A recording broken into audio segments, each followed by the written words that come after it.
Hello once again welcome back all guys. ഇപ്പോൾ രാവിലെ തന്നെ നമ്മൾ ബ്രേക്ക്ഫാസ്റ്റ് കഴിക്കാൻ വേണ്ടിയിട്ട് ഞാനിതാ പാത്രമായിട്ട് ഇങ്ങനെ ഇരിക്കുകയാണ് കേട്ടോ. അപ്പോൾ നമ്മുടെ അങ്കിൾ ഇന്ന് സ്പെഷ്യലായിട്ട് ഉണ്ടാക്കിയിട്ടുള്ളത് ക്യാരറ്റ് ഓണിയൻ ദോശയാണ് കേട്ടോ. അപ്പം നമുക്ക് സ്പെഷ്യലായിട്ട് ഉണ്ടാക്കി തന്ന ദോശയാണിത്. കാണുമ്പോൾ തന്നെ നല്ല കളർഫുൾ ദോശയാണ് കേട്ടോ. അപ്പോൾ നമ്മുടെ ബ്രേക്ക്ഫാസ്റ്റും ലഞ്ചും സപ്പറും എല്ലാം നമ്മുടെ അങ്കിളാണ് കേട്ടോ മേക്ക് ചെയ്ത് തരുന്നത്. അപ്പം ഞാൻ ദോശ എടുത്തിട്ടുണ്ട്.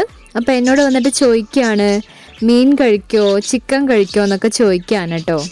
അപ്പം മീനാണ് പറഞ്ഞത്. മീനിന് ഒരു വേറെ എന്തോ ആണ് കേട്ടോ പറഞ്ഞത്. എന്നിട്ട് എനിക്കിങ്ങനെ എന്താ പറയുക, അങ്കിൾ ആംഗ്യം കാണിച്ച് തരികയാണ് ചെയ്തത്, എനിക്ക് മനസ്സിലാവാത്തപ്പം. അപ്പം നമ്മുടെ പങ്കെന്താ സൂപ്പർ ഫാസ്റ്റായിട്ട് ദോശ കഴിച്ചു കഴിഞ്ഞു. എന്നിട്ട് അതിലുള്ള ഓണിയൻ എല്ലാം എൻ്റെ പാത്രത്തിലേക്ക് ഇടുകയാണ് കേട്ടോ. അപ്പോൾ ഫ്രീ ഡെപ്പോസിറ്റ് ആണ് ഗൈസ്.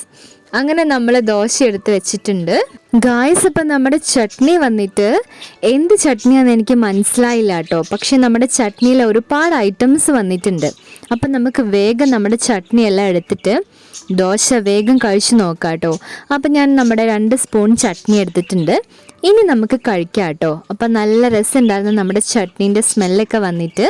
അപ്പം നമുക്ക് വേഗം ഞാൻ ഒരു വായ എടുത്തിട്ടുണ്ട് ഗൈസ്. അപ്പോൾ നമ്മുടെ അങ്കിൾ ഡിഫറെൻ്റ് ആയിട്ടുള്ള ചട്നീസൊക്കെ മേക്ക് ചെയ്യും കേട്ടോ. അപ്പോൾ ഒരു വാ നമ്മൾ കഴിക്കുകയാണ് ഗൈസ്. അപ്പോൾ എനിക്ക് ശരിക്കും ഫീൽ ചെയ്തത് ഷവർമ്മ കഴിക്കുന്ന പോലെയാണ് കേട്ടോ.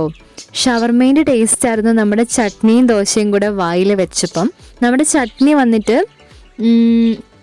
പറയുമ്പോൾ എനിക്ക് വായിൽ വെള്ളം വരികയാണ് കേട്ടോ. അത്രയും ടേസ്റ്റാണ് നമ്മുടെ ചട്നിക്ക്.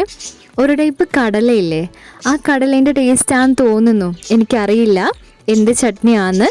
അപ്പോൾ ഈ ദോശയും ആ ചട്നിയും കൂടെ വരുമ്പോൾ ശരിക്കും നമ്മുടെ വെജ് ഷവർമ്മ കഴിക്കുന്ന പോലെയാണ്. മയോണൈസിൻ്റെയോ എല്ലാത്തിൻ്റെയും കൂടെ നമ്മൾ ഷവർമ്മ എങ്ങനെയാണോ കഴിക്കുമ്പോൾ ഉള്ള ടേസ്റ്റ്, അതുപോലെ തന്നെയാണ് നമ്മുടെ ഈ ദോശയും ചട്നിയും കഴിക്കുമ്പോൾ ഉള്ള ടേസ്റ്റ്. അപ്പം നല്ല ടേസ്റ്റി ഫുഡാണ്. എനിക്ക് ഒരുപാട് ഇഷ്ടമായി. നമ്മുടെ അങ്കിളിൻ്റെ കൈപ്പുണ്യം പറയാതിരിക്കാൻ വയ്യ, സൂപ്പറാണ്. അപ്പം ഞാനിത് വേഗം എൻജോയ് ചെയ്ത് കഴിക്കട്ടെ കേട്ടോ.